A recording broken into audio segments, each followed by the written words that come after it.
Okay, last but not least for honorable mention is the white boy himself, Slim Shady, and man, was it a hard decision not to put him at number 5 on this list, but I just had to compare him to Kendrick, and you know what? Kendrick's, in my opinion, his music is better. Okay, song for song, it's just better from a hip-hop standpoint, maybe not a pop standpoint, but a hip-hop standpoint. What I do want to say about Eminem that everybody knows is he's probably the greatest lyrical rapper of all time, and he's the most amazing rapper of all time. But there's more to hip-hop than being the fastest, creativist, cheekiest rapper. There's just more to it than that. There's some heart and soul, and there's a place in the community and just a certain level that the people I'm going to name on this top 5 list are there, like Biggie. The thing about Eminem is that he has written probably the greatest rap verse that I ever heard. I must have listened to it a million times.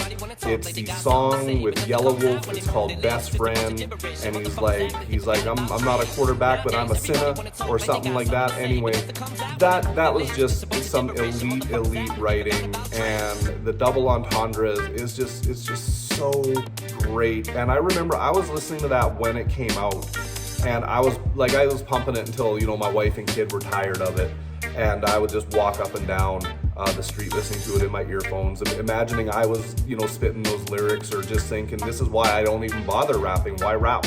Another song where Eminem just like blew my mind was I think it was called One Love with Lil Wayne.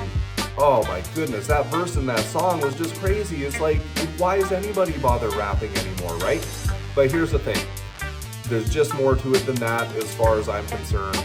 And you're gonna see in the top 5 list, not one of these rappers spits 100 miles an hour, does the syllables per second thing. There's more to it than that. It's about culture, okay? All right, so there are my honorable mentions. And Eminem, he's number 6. He just missed the list. All right, it was Em or it was Kendrick. One last thing about Eminem that actually made me think of putting him in number 6 was that his influence on the future hip-hop culture is unmatched, right?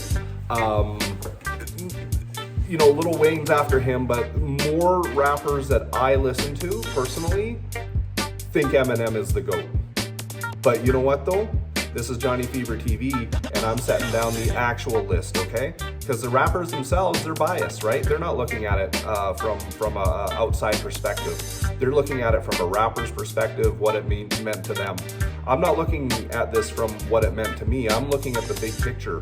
I'm looking at this list here, and I'm not sure more than one of the top 5 dead or alive rappers are on Johnny Fever's favorite top 5 rappers. When we get to that topic, you're gonna see that I'm unbiased here, because 4 of my top 5 favorite rappers aren't even on the top 5 dead or alive list. So that's where we're at. Everybody wanna talk like they got something to say, but nothing comes out when they move their lips. Just a bunch of gibberish, and motherfuckers act like they forgot about it.